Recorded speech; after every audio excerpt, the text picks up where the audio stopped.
Bienvenue dans les Petites Histoires de Michel, un podcast dans lequel je raconte mon exploration de la cuisine japonaise. Cet art ultime de bien manger que j'ai à cœur de transmettre aujourd'hui est la synthèse entre mes pratiques d'artiste, de jardinière et de cuisinière. Il s'adresse aux amoureux du Japon, aux gourmets de tous bords et aux cuisiniers soucieux de préparer une cuisine saine, savoureuse et créative, qui nourrit aussi bien le corps que l'esprit. Vous y trouverez des récits de voyage et des témoignages d'expériences qui ont fait sens dans mon parcours. J'y délivre également, au-delà des recettes, les principes qui sous-tendent la cuisine japonaise. Nous ferons des visites dans le jardin, source d'émerveillement et d'abondance, et nous prêterons l'oreille à des personnes qui ont contribué à enrichir mon parcours dans l'oasis nippone que je me suis créée. Belle écoute à vous! Il y a des saveurs qui nous marquent à vie. Pour moi, le véritable wasabi en fait partie. Comme beaucoup d'Européens, je pensais connaître le wasabi avant mon premier voyage au Japon. Après tout, nous en trouvons partout, avec les sushis, dans les restaurants japonais, en tube, en poudre. Et puis un jour, au Japon, j'ai goûté le wasabi frais, sans aucun rajout autre. Quelle surprise! Le piquant est bien là, mais il n'a rien de brutal. Rien à voir avec cette sensation presque agressive que nous connaissons en Alsace avec notre bon vieux réfort.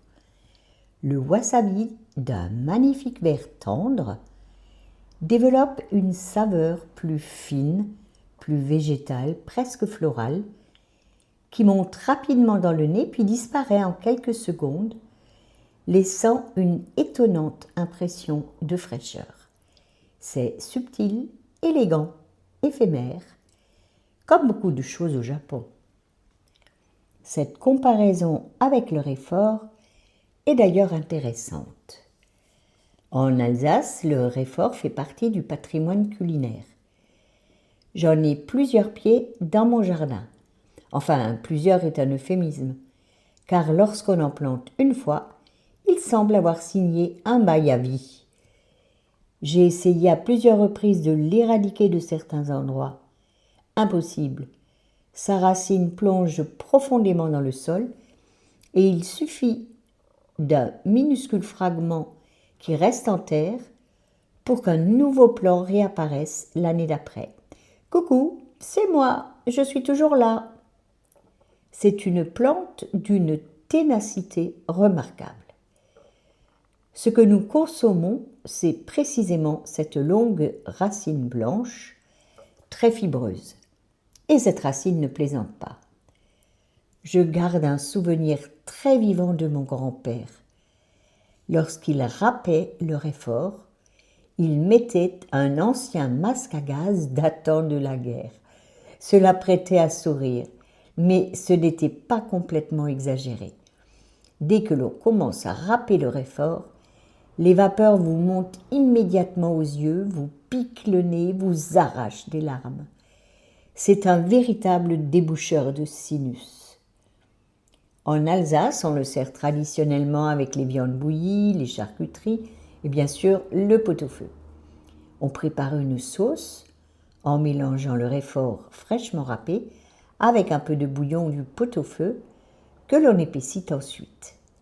C'est une saveur puissante, rustique, profondément ancrée dans notre gastronomie. À chacun de ces passages en Alsace, mon fils parisien en emporte quelques pots. J'utilise aussi le réfort dans ma recette de salade de betterave rouge cuite, assaisonnée de vinaigre japonais umeboshi. C'est ma petite touche japonaise, celle qui apporte une acidité vive, légèrement fruitée et salée, en parfaite harmonie avec le piquant du réfort. Ces deux ingrédients réveillent la douceur naturellement sucrée de la betterave et transforme complètement cette salade qui passe d'un accompagnement assez classique à un plat beaucoup plus subtil et surprenant. Un autre petit tour de main que j'ai mis au point consiste à mixer quelques rondelles de betterave cuite avec le vinaigre d'umiboshi, le réfort et un filet d'huile. J'obtiens ainsi une crème rose bien lisse qui enrobe délicatement les morceaux de betterave. Le jus ne coule plus partout, ne vient plus teinter tous les autres aliments de l'assiette. Et chaque bouchée est parfaitement équilibrée. C'est tout simple, mais c'est l'un de ces petits détails qui change tout. Le wasabi, quant à lui, c'est tout autre chose. D'abord, ce que l'on consomme, ce n'est pas une racine, c'est une tige. Lorsqu'on observe un pied de wasabi, on distingue parfaitement tout le long de cette tige les cicatrices laissées par les anciennes feuilles. Les véritables racines sont de fines radicelles qui servent simplement à maintenir la plante dans son milieu naturel. Car le wasabi pousse dans des conditions très particulières. On le trouve le plus souvent au bord des torrents de montagne ou dans des eaux de source très pures. L'eau circule en permanence, reste fraîche toute l'année et la plante pousse lentement, parfois pendant plusieurs années avant d'être récoltée. Au Japon, pour préparer le wasabi, on le râpe traditionnellement sur une planchette recouverte de peau de requin, dont la surface extrêmement fine produit une pâte incroyablement onctueuse. Et c'est là que se produit la magie. Les composés aromatiques ne se développent réellement qu'au moment où la plante est râpée. Si vous coupez simplement une tranche de wasabi et que vous la croquez, vous serez probablement déçu. Très peu d'arômes, presque pas de piquant. Tout apparaît au moment du râpage. Mais tout disparaît aussi très vite. C'est pourquoi on ne râpe que la quantité nécessaire au repas. Quelques minutes plus tard, les arômes commencent déjà à s'atténuer. Cette fraîcheur est d'ailleurs l'une des raisons pour lesquelles le wasabi accompagne traditionnellement les poissons crus. Son pouvoir antibactérien est connu depuis longtemps. Il participe ainsi à l'hygiène alimentaire tout en apportant son parfum unique. En rentrant du Japon, une idée ne me quittait plus. Je voulais cultiver mon propre wasabi. Après tout, pourquoi pas? J'ai réussi à me procurer quelques jeunes plants chez Alsa Garden, une pépinière alsacienne. Et a commencé alors ce que j'appelle souvent le voyage des plantes dans mon jardin. Je les ai d'abord installées dans le jardinet, un petit biotope très ombragé, riche en humus, où plusieurs micro-bassins maintiennent une humidité constante. Le wasabi semblait s'y plaire. Les feuilles étaient magnifiques. Puis, presque du jour au lendemain, elles ont disparu. J'ai fini par comprendre le mystère.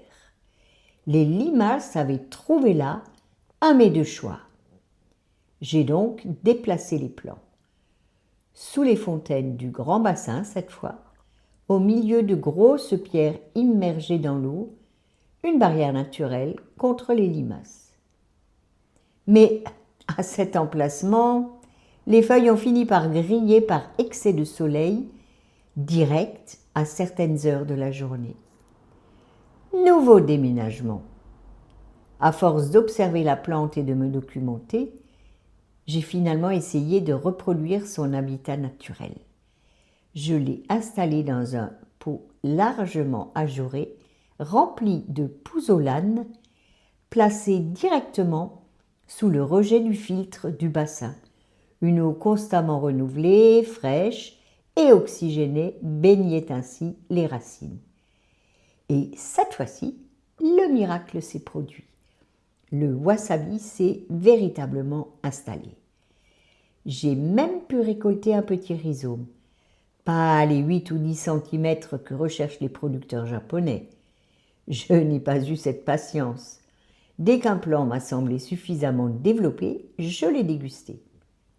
Et immédiatement, je retrouvais cette saveur découverte au Japon. Pendant quelque temps, les plants se sont même multipliés.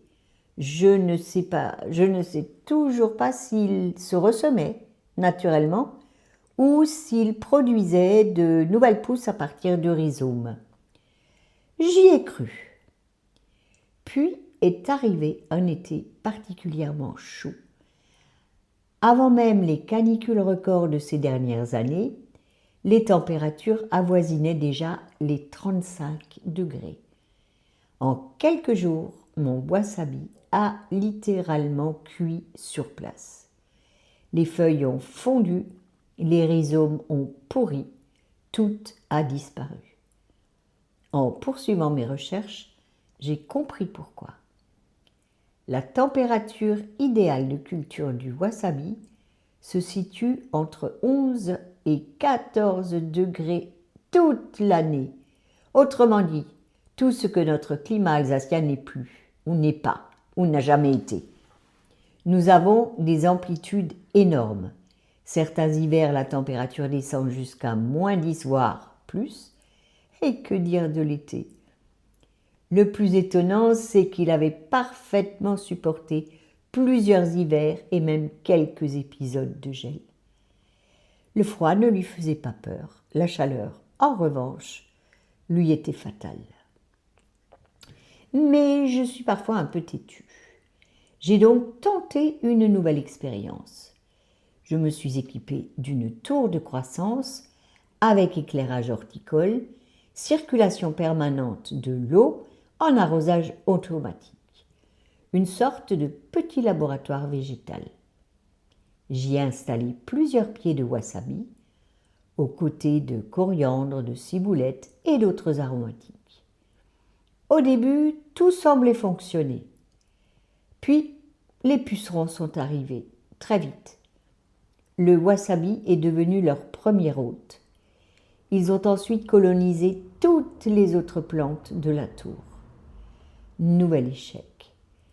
Je suppose que les engrais dilués dans le liquide qui circule ne lui convenaient pas du tout.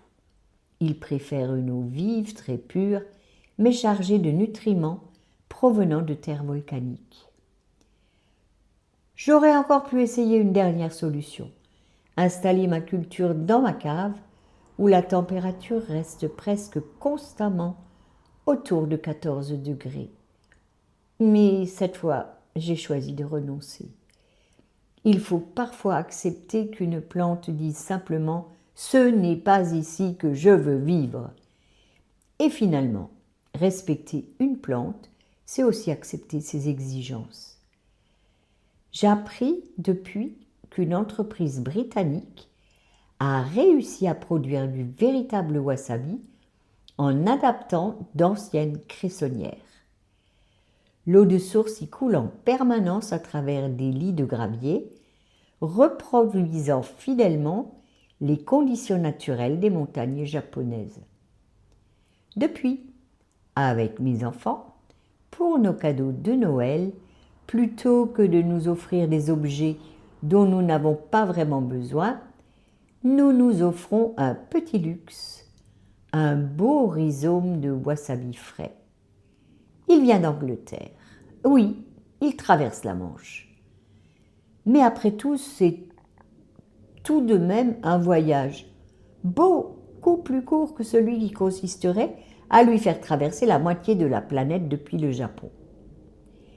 Et je crois que, parfois, il vaut mieux savourer un produit exceptionnel venu de quelques centaines de kilomètres que de s'acharner à produire chez soi ce que le climat refuse obstinément de nous offrir. Le jardin nous apprend aussi cela, savoir persévérer, mais savoir renoncer lorsque la nature nous le fait comprendre. Un nouvel épisode des Petites Histoires de Michel vous attend tous les mardis. Pensez à vous abonner à ma newsletter pour continuer de voyager au Japon avec moi.